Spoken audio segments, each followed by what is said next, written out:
Hello my dear friend everyone, আপনারা যে যেখান থেকে দেখছেন বাংলাদেশে একটি সুন্দর গ্রাম থেকে মতো একটি গ্রাম থেকে সবাইকে স্বাগত জানাচ্ছি।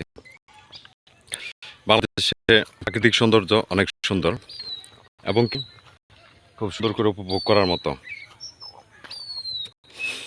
গ্রাম ভালো লাগে না এমন মানুষ খুঁজে পাওয়া দুষ্কর। আমাদের বাংলাদেশের মানুষ ম্যাক্সিমাম গ্রামে বাস করে থাকেন। জীবন ধারণের প্রয়োজনে তারা চলে যান শহরে উন্নত জীবনযাপনের আশায়, কিন্তু ম্যাক্সিমাম মানুষ গ্রামে বাস করেন। গ্রামের সৌন্দর্য অনেক, গাছপালা, পাখির ডাক, প্রাকৃতিক পরিবেশ যেন ঠিক পছন্দ করার মতো। এটি একটি বাংলাদেশের প্রত্যন্ত গ্রাম, আপনাদের দেখানোর চেষ্টা করছি যে বাংলাদেশের গ্রামীণ সৌন্দর্য। এটা একটা লোহার ব্রিজ, একটি লোহার ব্রিজ। এখানে অনেক প্রাচীন এই ব্রিজটা।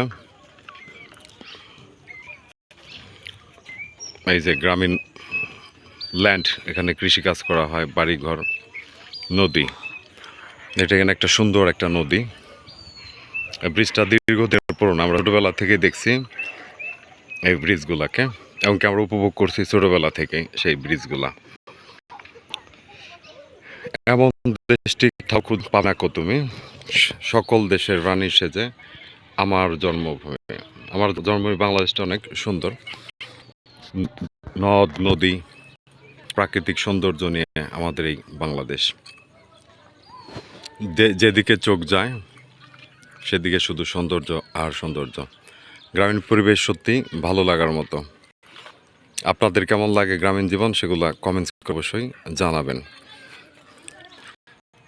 আর সবাই আপনাদের প্রিয় জন্মভূমিকে প্রেজেন্ট করুন, বাংলাদেশের সৌন্দর্য সারা পৃথিবীর মাঝে ছড়িয়ে দিন, কেননা এটা আপনার দেশপ্রেমের বহিঃপ্রকাশ।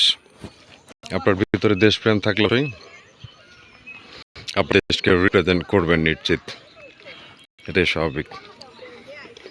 আপনারা দেশকে ভালোবাসুন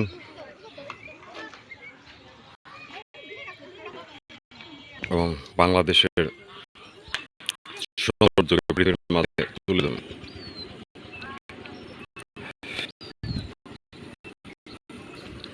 সেলফ পার্টি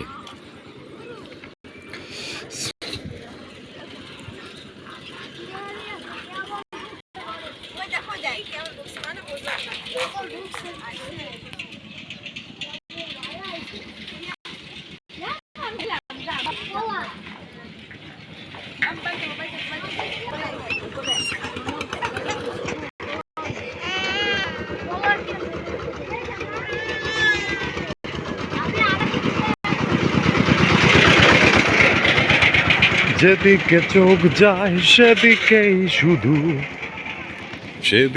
শুধু ভালোবাসা। নদী শুকিয়ে গেছে, কারণ এখন আর বর্ষা নেই, তাই নদী পুরোটাই শুকিয়ে গেছে।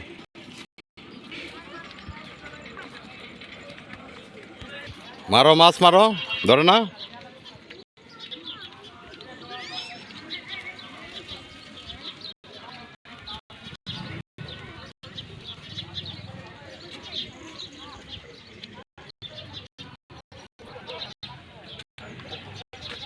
সবাই ভালো থাকবেন, আল্লাহ হাফেজ।